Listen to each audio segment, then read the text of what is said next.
My name is Kelly, and this is not the kind of story you share easily. But sometimes, healing begins when you face the truth, no matter how hard it is to tell. That moment I thought I would never come close to him. I thought I hated him. He was Mom's husband, and Mom said he is my stepdad. But everything changed when I noticed he was a kind man and helpful, I thought. We ate together. He helped me with assignments. That was how close we became. I saw the look in his eyes. He passed the signal and I understood it perfectly. I couldn't hold it anymore. I couldn't control it anymore. I released myself to him, and after that beautiful moment we shared together, there came repeated moments of love. But the worst happened when Mom came back without a notice. She met us together. Clothes littered everywhere. She froze. Hey, don't judge me yet, just hear me out. Hi, welcome back here. If you're new here, subscribe, like, and hit on notifications. To my returning subscribers, thank you for showing up. When people ask me what broke our family, I never know how to answer. Was it a moment? A mistake? Person? The truth is, it began with love, real, honest love. And the way it returned to a woman who thought she'd never feel it again. My mom, Ella, is the strongest woman I know. She raised me alone, after walking out of a painful and humiliating marriage to my father, Jason. He cheated. Not once, not twice, over and over again. And when it finally became too much, she packed our lives into the back of a used car and drove away. I was 6. I remember how quiet she was that whole ride. Not angry. Not crying. Just quiet. She told me later. That day I buried every piece of myself that believed in love. She never dated after that. She didn't flirt. Didn't go out. She said she had enough of men, and honestly I didn't blame her. We had our own rhythm. Just the two of us. I grew up watching her work double shifts, go back to school, and build a life from scratch. She smiled through exhaustion. She never let me see how tired she really was. And I promised myself I'd never let her down. But I did. It started one ordinary afternoon. We were grabbing lunch at a small eatery, nothing fancy. She ordered a grilled sandwich. I was on my phone. Then a man walked in. He looked different. Not flashy. Not loud. Just calm. Like he had nothing to prove. He smiled at her when their eyes met. And she smiled back. That was Fred. At first she pretended it was nothing. But I saw it. The way she fixed her hair. The way she started humming while washing dishes again. She tried to hide it, but I knew. And part of me was happy for her. Another part wasn't sure. Fred started coming around more. Picking her up after work. Bringing her flowers. Asking me about school. He was careful. Gentle. Like he knew we were a house built on broken glass and didn't want to step too hard. They dated for a year. And then on a quiet Sunday morning, she told me she was going to marry him. I didn't say much. I nodded. Smiled. But inside I was confused. Not because she was getting married, but because I wasn't ready to share her. When Fred moved in, everything changed. Suddenly there was a man in our kitchen. On our couch. Drinking coffee in his robe. He was never rude. Never overbearing. In fact, he was kind. Too kind. He helped fix the leaking sink. Painted the hallway. Brought groceries home without being asked. But I didn't trust it. Not because of him, but because I'd seen what love did to her before. I didn't want to watch her get hurt again. Fred tried with me. I'll give him that. He'd invite me to join their movie nights, ask about my classes, even offered to help with my assignments when I was home from school. And slowly, the walls I'd built began to crack. One evening I was stuck on a math problem. He sat beside me, patient and focused, walking me through it step by step. And when I got it right, he smiled and said, "Told you you're smarter than you think." I laughed. And for the first time I felt something warm toward him. Not love. Not yet. Just appreciation.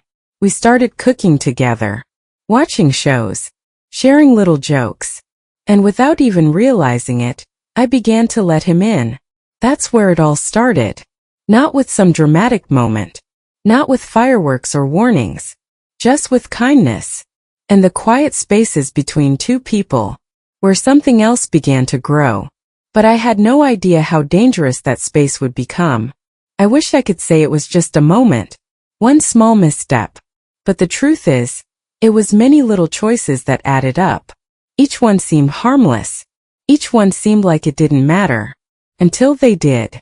After that night Fred helped me with my schoolwork, things between us began to change. He was no longer just Mom's husband. He became something else. Something I didn't know how to name. He listened when I talked about my fears. About failing, about feeling lost, about not knowing where I belonged. He made me feel smart. Important. Like I mattered in a way that didn't depend on grades or friends or anything else. First it felt like he was just being kind. Like a mentor. A friend. Then came the playful teasing. The longer stares. The accidental brushes of the hand that lingered too long. And one night, when Mom had a late shift and the house was quiet, I was sitting in the living room alone. Fred sat next to me.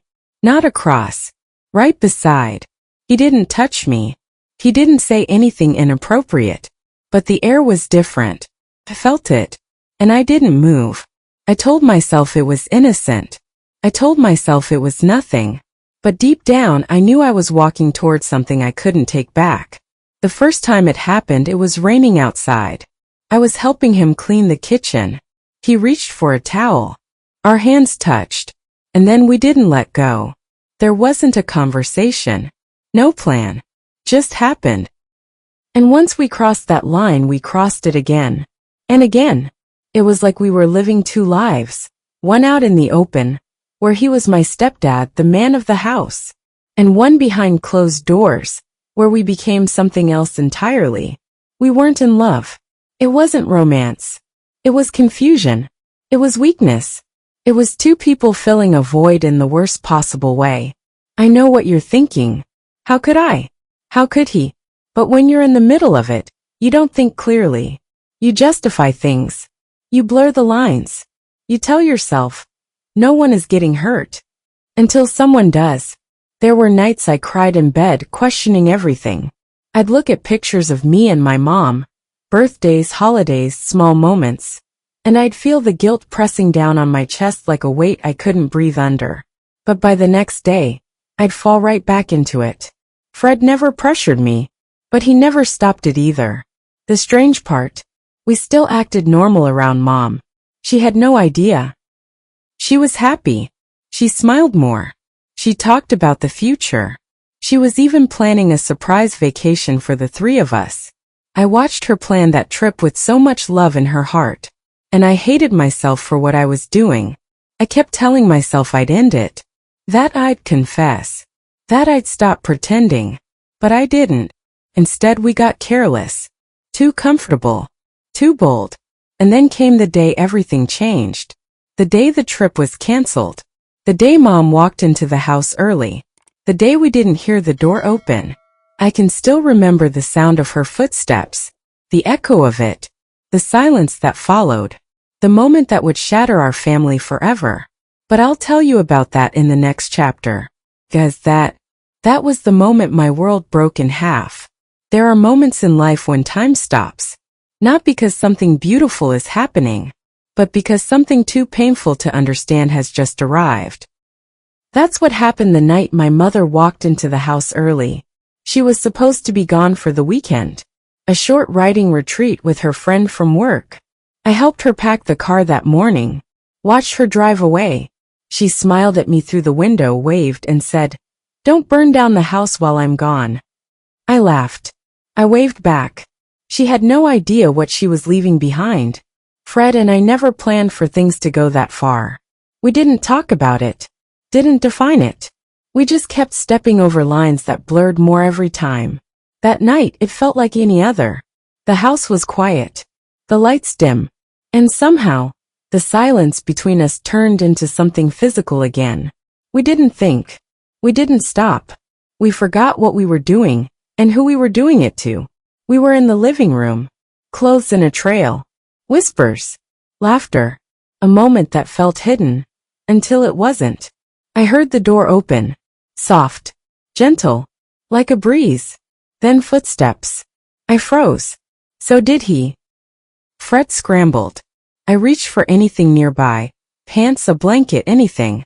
And then we heard her voice. Why are there clothes in the hallway? Silence. She stepped further into the room. And then she saw us. Her eyes didn't widen. She didn't scream. She just stopped moving. Stopped breathing, maybe. Her face empty. Not confused. Not angry. Just hollow.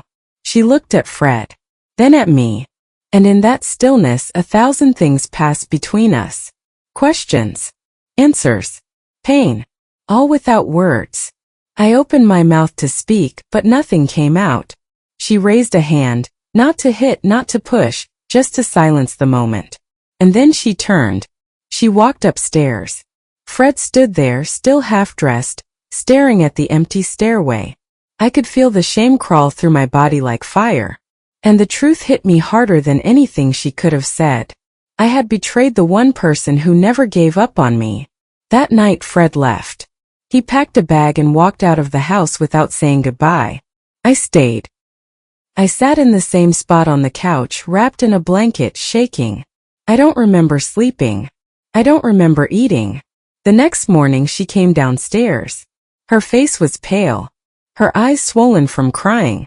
She didn't look at me when she spoke. I don't need you to explain, she said. I just need space. She didn't yell. Didn't punish me. Which somehow made it worse. For weeks we lived like strangers. Same roof. Different worlds. It took time, months, maybe years, for her to even sit with me in the same room again without the weight of silence filling every corner. I lost her trust. I lost Fred. But most of all, I lost the version of myself I thought I was. And yet, here's the truth I had to learn.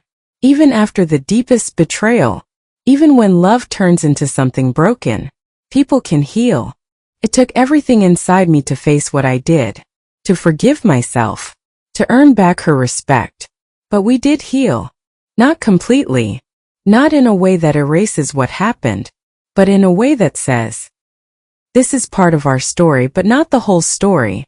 I tell this not for pity, not to excuse what I did, but to show someone out there that the line between right and wrong is real.